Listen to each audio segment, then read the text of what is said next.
Muy bien, mis hermanos, muy buenas tardes. Estamos una vez más aquí para estudiar el tema de este día que estamos viendo. No olviden que estamos viendo este libro, Sí, Jesús. Es una introducción a las doctrinas de la gracia y hoy estamos viendo en este día ya al final, ya es el final del tema de la elección por gracia, la última parte ahora. Nuestras páginas son del 83 en adelante y estamos viendo acerca del amor de Dios hacia los elegidos y de que los reprobados son dejados a un lado a su propia voluntad, ¿verdad? Allí que ellos, porque eso es lo que quieren, en eso están. Entonces, oremos a Dios porque sea de bendición esta exposición, hermanos. Amado Padre nuestro, en el nombre de Cristo, nuestro Salvador eterno, te venimos a pedir, Señor, en oración, que nos concedas la bendición de meditar brevemente en este tema, Señor, ya al final de la elección por gracia, Señor, sin la intervención humana. Amado Padre, en tus manos nos ponemos, sea de bendición para la iglesia, oh Señor, en nombre de Cristo. Amén. Bueno, ¿ama a Dios a todos por igual? ¿Ama tanto a Adolfo Hitler en el infierno como a San Juan en el cielo? ¿Ama a Faraón tanto como a Moisés? ¿Es el amor de Dios tanto universal como equivalente?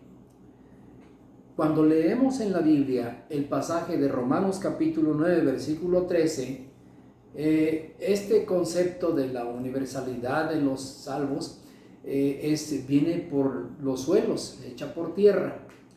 Entonces, y mete a muchos en problemas. Pero aún si aceptáramos la universalidad del amor de Dios, es claro que no es equivalente. No existen formas de tomar la frase así, miren, de esta manera. Dice, a Jacob amé y a Esaú aborrecí. ¿Cómo interpretaríamos ese pasaje? Porque él está diciendo que a Jacob amó. Y si la palabra aborrecí significara un amor inferior, como algunos han dicho, pues esto no alivia tal distinción que hay. De todos modos, peor todavía, el profeta Malaquías indicó que el aborrecimiento divino hacia Esaú resultó en una aniquilación total de su descendencia. Murieron, muerte de todos ellos. Es un poco difícil de imaginar la aniquilación total como una expresión de amor.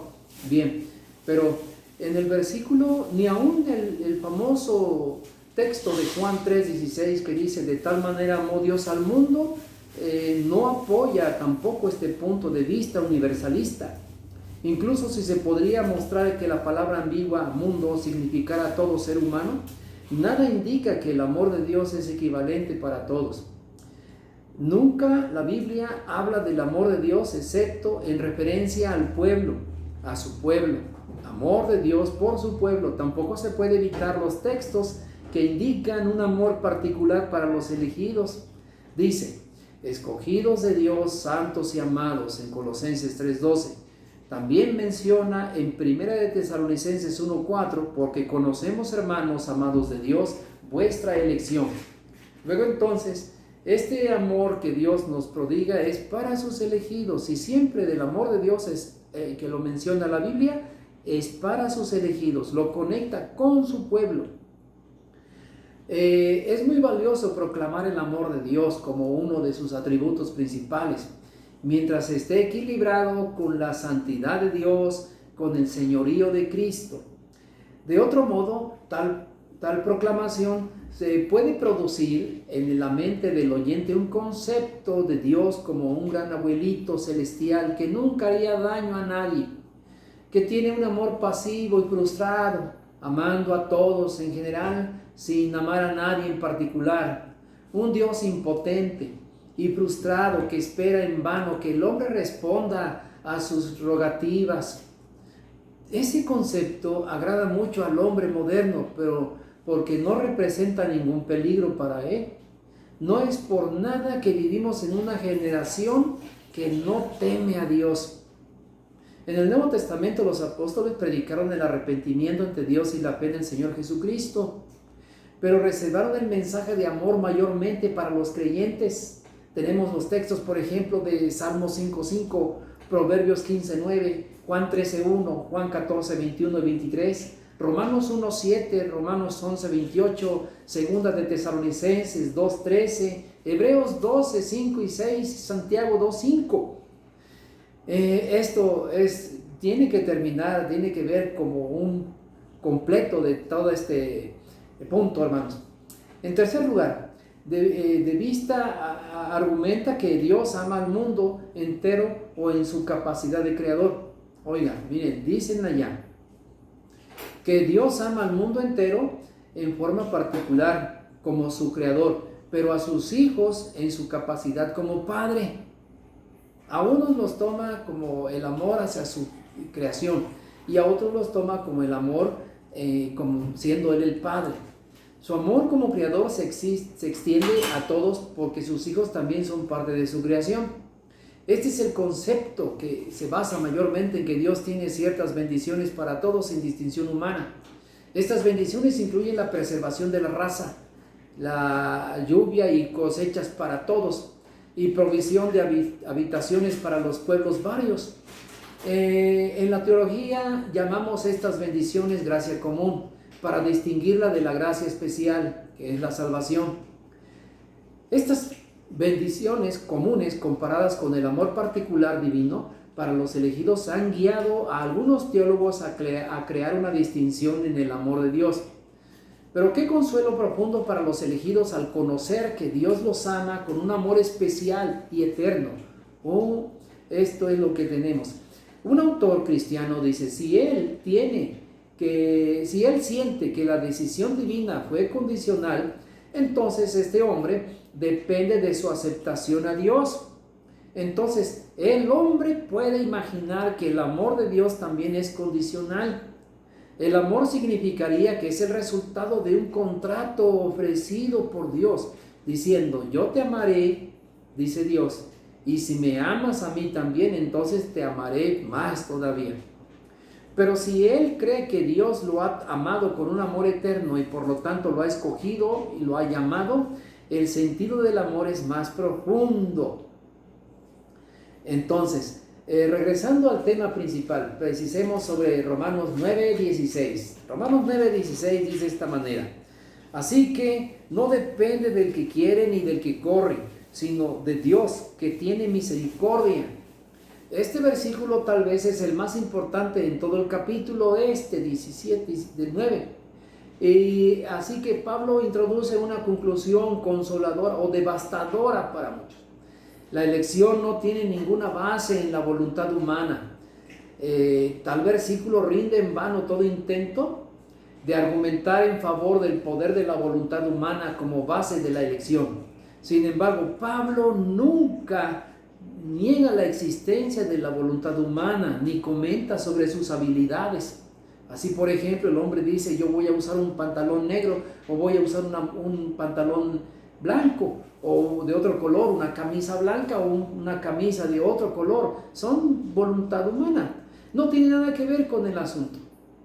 Para Pablo, tal discusión sería como disputar sobre la calidad del cimiento de mi casa, aunque la casa nunca sea construida sobre esa base. En su segunda ilustración de este pasaje y sobre este tema del faraón, dice el versículo 17 y 18, porque la escritura dice a Faraón, para esto mismo te he levantado, para mostrar en ti mi poder y para que mi nombre sea anunciado por toda la tierra, de manera que de quien quiere tiene misericordia y al que quiere endurecer, endurece. El apóstol Pablo presenta aquí la difícil doctrina de la reprobación, según la cual Dios ha pasado por alto a algunos en el decreto de la elección. Si Dios elige a algunos para la salvación, es evidente que existen otros que no son escogidos. De entre toda la raza humana el Señor elige, y entonces eso hace evidente que hay otros que se han quedado, han sido reprobados. Aunque la elección y la reprobación son las dos caras de la predestinación, no funcionan igual. En la elección Dios cambia la mente para disponerla a aceptar la salvación en Cristo. En la reprobación Dios no necesita actuar en el hombre porque éste ya está dispuesto a pecar sin ninguna ayuda. ¿Es claro? Esto es muy profundo, hermano, muy fuerte, pero así está en la palabra. En Éxodo unos cuantos versículos dicen que Dios endureció el corazón del faraón. Otros que el faraón endureció su propio corazón. ¿Cuál afirmación será correcta? Las dos. Dios endurece el corazón del reprobado al confrontarlo con la verdad. Faraón reaccionó de acuerdo con su naturaleza pecaminosa y endureció su propio corazón. Dios no hace ninguna injusticia a los reprobados. Él permite que tengan lo que desean, y lo que desean es pecar. El hombre en esta situación es todo lo que desea, es pecar y pecar y pecar. El pecado. Ellos desean que Dios se aparte, que no los moleste. Es una paradoja que algunos reciben de Dios lo que más desean y lo lamentan por toda la eternidad.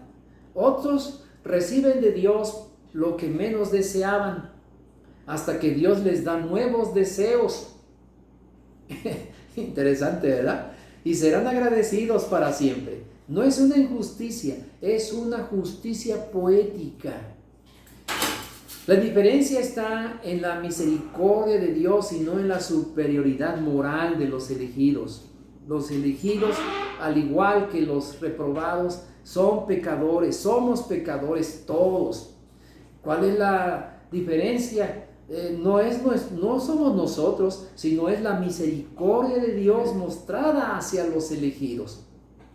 De manera dice que de quien quiere tiene misericordia y al que quiere endurecer, endurece, del versículo 18 de Romanos 9. Tercera ilustración, ahora vamos con el alfarero. Versículos 19 al 22, y dice de esta manera: pero tú me dirás, ¿por qué pues inculpa? Porque ¿quién ha resistido a su voluntad? Más antes, oh hombre, dice el apóstol Pablo, ¿quién eres tú para que alterques con Dios? Dirá el vaso de barro al que lo formó, ¿por qué me has hecho así?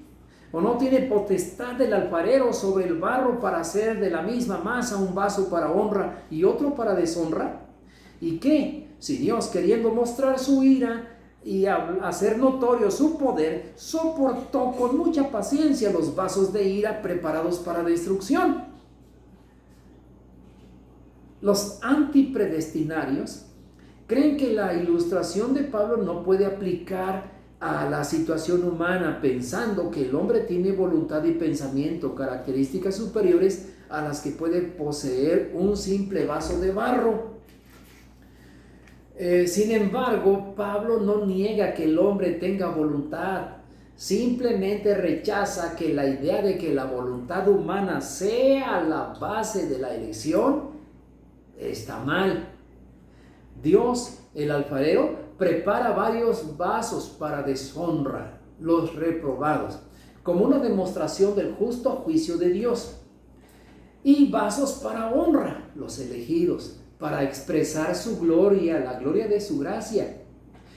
Los contrastes son obvios, miren, el amor y la misericordia de Dios hacia los elegidos son eternos. Su ira hacia los reprobados también lo son. Estos dos grupos están en extremos de la eternidad y nunca se reconcilian. Todo ser humano es uno de los vasos, de los dos vasos. Una vez más, todo ser humano es uno de los dos vasos. Una vez más, el orgullo humano es derribado y la verdad triunfa. Nosotros existimos para Dios y no Él para nosotros.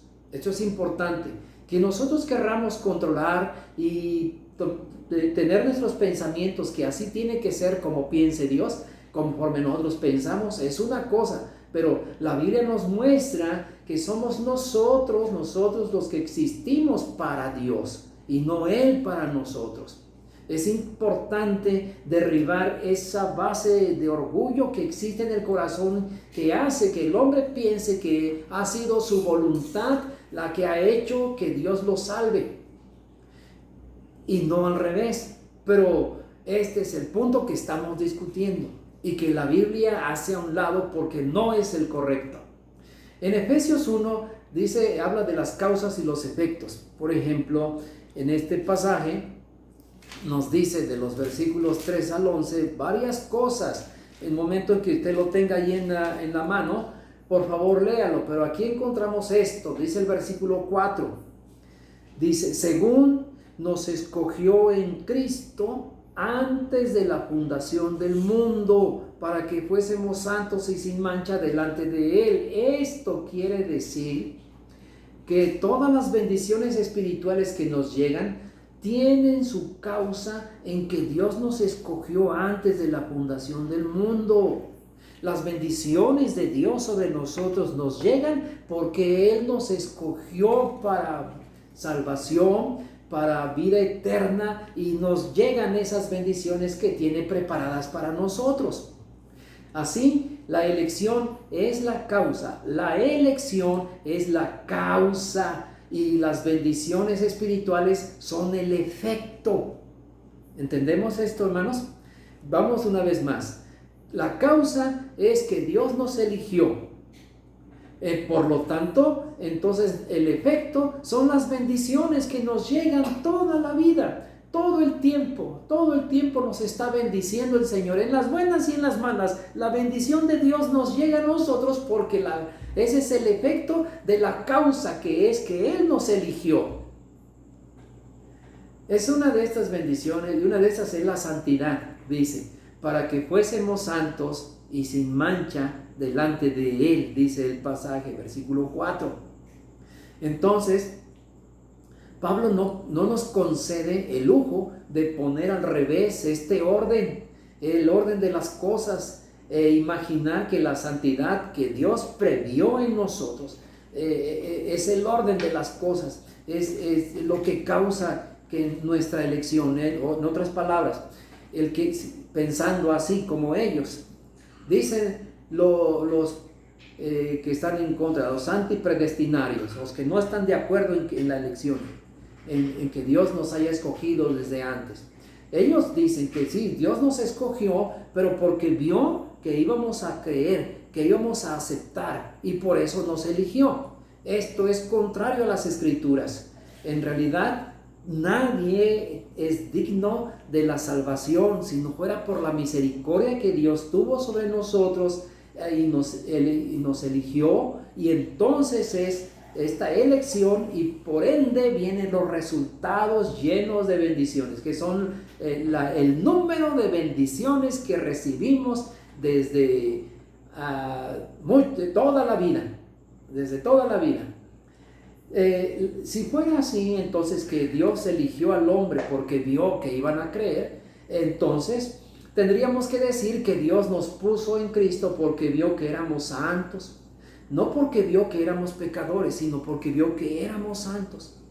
Tendríamos así un evangelio de elección por méritos y no una elección por gracia. ¿Cuáles son estos beneficios según el contexto?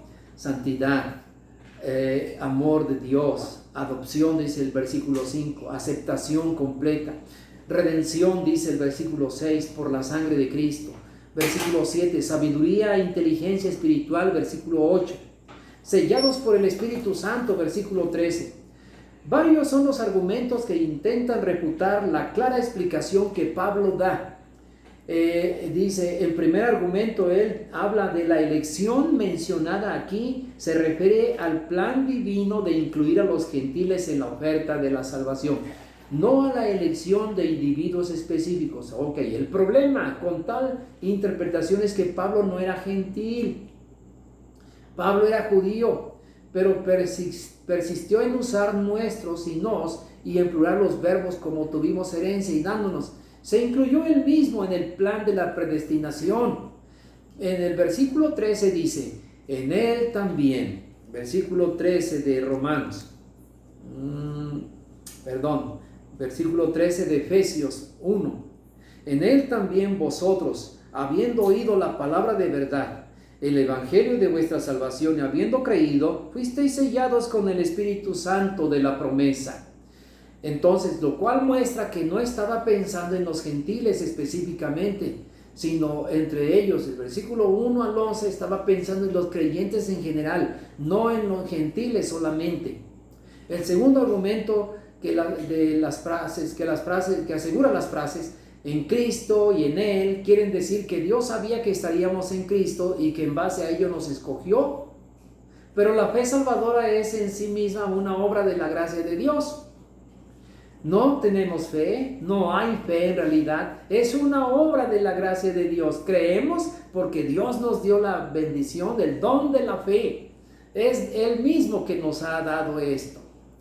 Basada en la predestinación, claro, y es además una bendición espiritual. El orden correcto que establece Efesios 1 es: la voluntad de Dios produce la gracia produce la elección produce fe, santidad, redención y toda otra bendición espiritual. Entonces, nuestra salvación es como un anillo de diamante con muchas facetas. La base del anillo es la elección que sostiene todo el diamante. La base tiene que ser bien preparada antes de que la joya sea montada en él.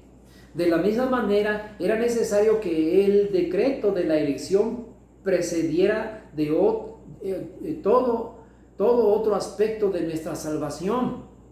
Veamos estas facetas de la salvación fuera de Efesios 1, que hablan de la precedencia de la elección. Dice en Hechos 13:48, la elección precede a la fe salvadora. Dice así: y creyeron todos los que estaban ordenados para vida eterna. ¿Quiénes creyeron? Sino los que estaban ordenados para vida eterna desde antes de la creación, ¿no? La elección precede también a las buenas obras. Dice así, Efesios 2:10.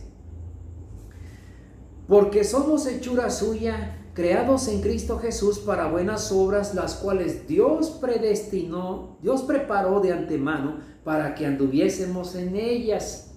Entonces, la elección precede a las buenas obras también. ¿De qué nos jactaríamos entonces? La elección precede a los pactos. Dice Salmo 89:3, hice pacto con mi escogido. La elección precede al llamamiento eficaz. Dice, y a los que predestinó, a estos también llamó. Habiendo sido predestinados, ahora el llamamiento de Dios es hacia el hombre, y el hombre internamente responderá. El conocimiento de nuestra elección es una fuente inagotable de gozo, hermanos. Sus beneficios son prácticos, profundos y nos conducen a la alabanza de la gloria de la gracia de Dios, y produce estabilidad como ninguna otra enseñanza puede hacerla.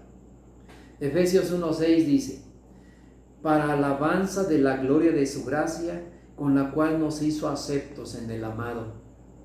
También nos dice en Pedro, capítulo 1, versículo 10, y la obra de nuestra fe, esto está así. ¿Cómo saber que somos elegidos, hermanos? Dice, es Primera de Tesalonicenses 1, 3 al 4. La obra de nuestra fe, del trabajo de vuestro amor y de vuestra constancia en la esperanza en nuestro Señor Jesucristo, porque conocíamos, hermanos, amados de Dios, vuestra elección. Pablo sabía que esos hermanos eran elegidos porque reconoció en ellos estas tres virtudes principales. Anótelas, por favor. Una de ellas es esta: fe. En los hermanos había fe, amor y esperanza. En todos aquellos redimidos por el Señor estaba ahora había fe, había amor y había esperanza. Son las tres virtudes que se han de notar en todos nosotros para irnos dando cuenta, para observar detenidamente nuestra elección, hermanos. Fuimos elegidos por el Señor desde antes de la fundación del mundo, y estas cosas son las que nos caracterizan. Si bien la voluntad de Dios es que tengamos seguridad de nuestra elección, Dicha confianza no viene fácilmente y déjeme decirle que yo luché mucho contra eso porque no entendía y en parte me daba miedo. ¿Qué miedo me daba aceptar estas cosas? Y la pregunta, ¿seré o no seré? Sin embargo, hermanos, el Señor mismo es el que se encarga de darnos esa seguridad. Cuando menos lo piensa uno, estamos dentro, hermanos. ¿Por qué? Porque es obra de Dios, no es obra del pastor, ni de la iglesia, ni de los hermanos, ni de nadie más.